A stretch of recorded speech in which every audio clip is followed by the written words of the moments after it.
मेरे लिए ये चातुर्वर्ण जिसमें पुराने नाम जारी रखे गए हैं घिनौनी वस्तु है, जिससे मेरा पूरा व्यक्तित्व विद्रोह करता है।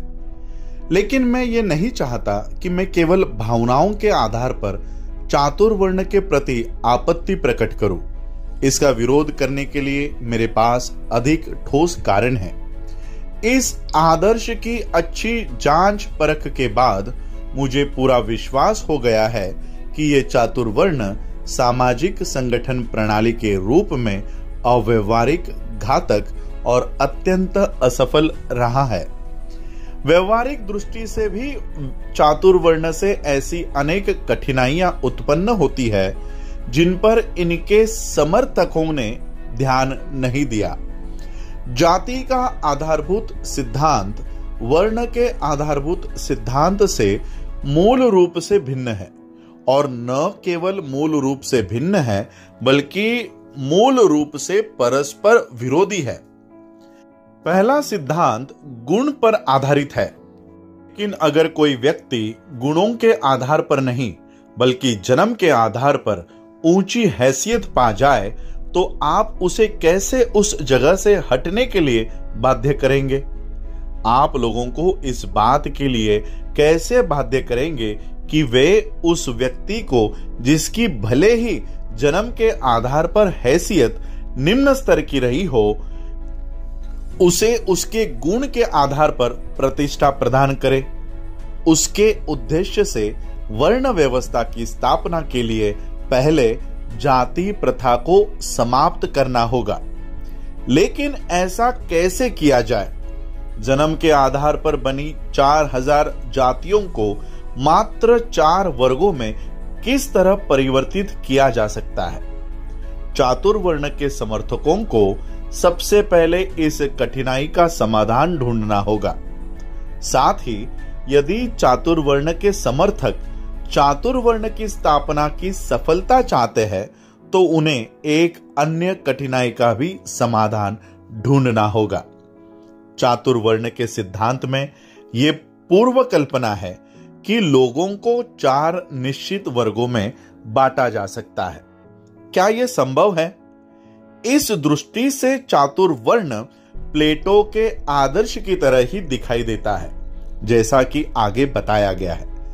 प्लेटो के अनुसार लोगों को उनकी प्रकृति के अनुसार 3 भागों में रखा गया था। उसका मानना था कि कुछ लोगों का विशिष्ट लक्षण है बहुत भूख लगना। प्लेटो ने उन्हें श्रमिक और काम धंधा करने वालों के वर्ग में रखा, लेकिन अन्य लोगों को उसने भूख शांत करने में लगे रहने के साथ साथ बहादुर प्रवृत्ति का भी पाया। इन्हें उसने युद्ध के समय रक्षक वर्ग में और आंतरिक शांति बनाए रखने वालों के वर्ग में रखा। अन्य लोगों में उसने यह देखा कि उनके पास वस्तुओं और तथ्यों के आधारभूत सार्वभौम कारण को समझने की क्षमता थी। ऐसे लोगों को उसने शेष लोगों के लिए कानून बनाने वालों के वर्ग में रखा। लेकिन प्लेटो के उक्त गणराज्य यानी रिपब्लिक की जिस बात के लिए आलोचना की जाती है, वही आलोचना चातुर्वर्ण की व्यवस्था के संबंध में भी की जा सकती है, क्योंकि इसका आधार यह संभावना है कि सभी लोगों को बिल्कुल सही ढंग से 4 अलग अलग वर्ग में रखा जा सकता है। प्लेटो के विरुद्ध सबसे बड़ी आलोचना यह थी कि उसका सभी लोगों को 3 बिल्कुल अलग अलग विशिष्ट वर्गों में निर्जीव व्यक्तियों की तरह डाल देना मनुष्य और उसकी शक्तियों के प्रति बहुत ही सतही दृष्टिकोण प्रदर्शित करता है।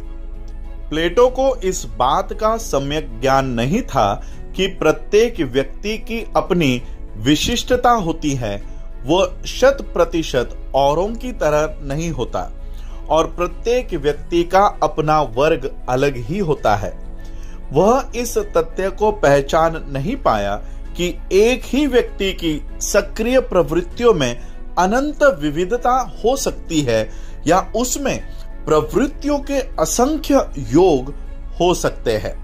उसके विचार से व्यक्ति के गठन में कई प्रकार की क्षमताएं या शक्तियां होती है। उसके कथन की असत्यता स्पष्ट रूप से दृष्टिगत होती है। आधुनिक विज्ञान से यह सिद्ध हो गया है कि व्यक्तियों को कुछ एक विशिष्ट वर्गों में निर्जीवों की तरह विभाजित कर देना उनके प्रति बहुत ही सतही दृष्टिकोण को प्रदर्शित करना है।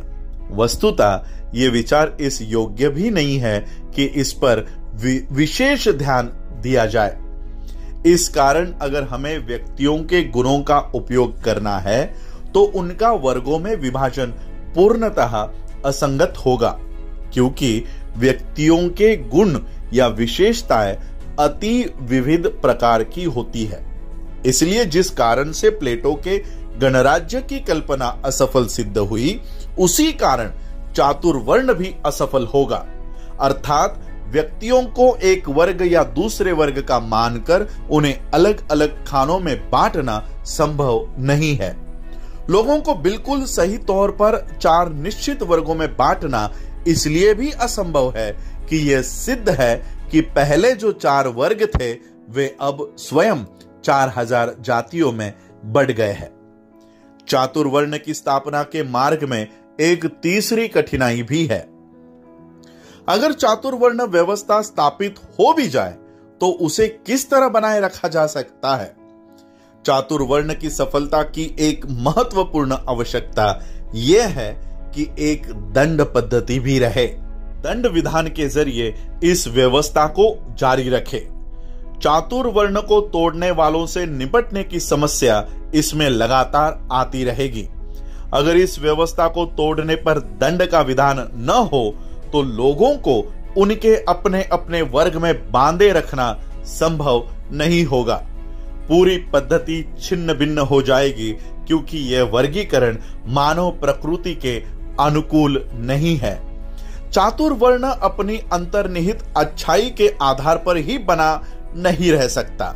इसे कानून द्वारा ही लागू कराना होगा। दांडिक अनुशासित के बिना चातुर्वर्ण के विचार को चरितार्थ नहीं किया जा सकता। इसका प्रमाण रामायण की कथा में मिलता है, जिसमें राम ने शंबुक का वध किया था। कुछ लोग राम को दोषी मानते हैं कि उन्होंने खिलवाड़ स्वरूप या किसी कारण के बिना शंबुक का वध किया था, परंतु यदि राम पर शंबुक की हत्या करने का दोष लगाया जाता है तो संपूर्ण स्थिति को गलत समझना होगा। रामराज चातुर्वर्ण पर आधारित राज था। राजा के रूप में राम चातुर्वर्ण को अक्षुण्ण रखने के लिए बाध्य था। हाँ, शंबुक की हत्या करना उनका कर्तव्य था, क्योंकि शंबुक शूद्र था और उसने अपने वर्ग का अतिक्रमण किया था तथा वह ब्राह्मण बनना चाहता था। यही कारण है कि राम ने शंबुक को मार डाला। लेकिन इससे यह प्रकट होता है कि चातुर्वर्ण को बनाए रखने के लिए दांडिक अनुशासित आवश्यक है। इसके लिए न केवल दांडिक अनुशासित बल्कि मृत्यु दंड भी आवश्यक है। यही कारण है राम ने शंबुक को मृत्यु दंड से कम दंड नहीं दिया। यही कारण है कि मनुस्मृति में इतना भारी दंड आदेश विहित किया गया है कि यदि कोई शूद्र वेद पाठ करता है या वेद पाठ सुन लेता है तो उसकी जिह्वा काट ली जाए या उसके कानों में पिघला हुआ शीशा डाल दिया जाए। चातुर्वर्ण के समर्थकों को यह आश्वासन देना होगा कि मनुष्यों का वास्तविक वर्गीकरण करेंगे और 20वीं शताब्दी के आधुनिक समाज को इस बात के लिए प्रेरित करेंगे कि वह मनुस्मृति की दांडिक अनुशास्तियों में संशोधन करे। ऐसा प्रतीत होता है कि चातुर्वर्ण के समर्थकों ने यह नहीं सोचा है कि उनकी इस वर्ग व्यवस्था में स्त्रियों का क्या होगा। क्या उन्हें भी ब्राह्मण, क्षत्रिय, वैश्य और शूद्र 4 वर्गों में विभाजित किया जाएगा या उन्हें अपने पतियों का दर्जा प्राप्त कर लेने दिया जाएगा? यदि स्त्री का दर्जा शादी के बाद बदल जाएगा तो चातुर्वर्ण के सिद्धांत का क्या होगा? अर्थात क्या किसी व्यक्ति का दर्जा उसके गुण पर आधारित होना चाहिए? यदि उनका वर्गीकरण उनके गुण के आधार पर किया जाता है तो क्या उनका ऐसा वर्गीकरण नाम मात्र का होगा या वास्तविक? यदि वह नाम मात्र का है तो बेकार है। इस स्थिति में तो चातुर्वर्ण के समर्थकों को यह स्वीकार करना होगा कि उनकी वर्ण व्यवस्था स्त्रियों पर लागू नहीं होती। यदि यह वास्तविक है तो क्या चातुर्वर्ण के समर्थक स्त्रियों पर इस व्यवस्था को लागू करने के लिए तर्कसंगत परिणामों का अनुसरण करने के लिए तैयार है? उन्हें महिला पुरोहित तथा महिला सैनिक रखने के लिए तैयार रहना होगा। हिंदू समाज महिला शिक्षकों तथा महिला बैरिस्टरों का अभ्यस्त हो गया है। वह महिला किण्वकों और महिला कसाईयों के लिए भी अभ्यस्त हो सकता है, लेकिन वह एक बहादुर आदमी होगा जो ये कहेगा कि हिंदू समाज महिला पुरोहितों और महिला सैनिकों के लिए अनुमति देगा। लेकिन यह स्त्रियों पर चातुर्वर्ण लागू करने का तर्कसंगत परिणाम होगा। इन कठिनाइयों के बावजूद मेरा विचार है कि एक जन्मजात मूर्ख को छोड़कर कोई भी व्यक्ति ये आशा और विश्वास नहीं कर सकता कि चातुर्वर्ण का फिर से सफल उद्भव होगा।